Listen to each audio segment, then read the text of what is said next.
Hi friends, welcome to 3 rose kitchen. இன்றைக்கி என்ன dish பார்ப்போம்? மொறு ரவா தோசை தாங்க பார்க்க போகிறோம். அதுக்கு தேவையான பொருட்கள்: அரிசி மாவு அரை கப் எடுத்துருக்கேங்க, ரவை ஒரு சின்ன டம்ளரில் ஒரு டம்ளர் எடுத்துருக்கேங்க, ஜீரகம், மிளகு, உப்பு தேவையான அளவு, பச்சை மிளகாய், கொஞ்சமாக இஞ்சி, கருவேப்பிலை, கொத்தமல்லிங்க. இப்போ நம்ம ஆட் பண்ணிக்கலாம்.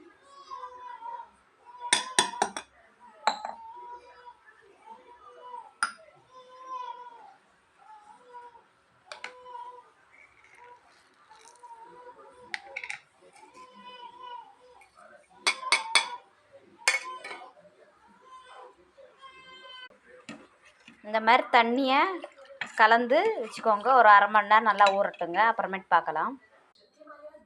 நல்லா ஊறிடுச்சிங்க. இப்போ நம்ம ஊற்றிக்கலாம் தோசையை. மொறு ரவா தோசை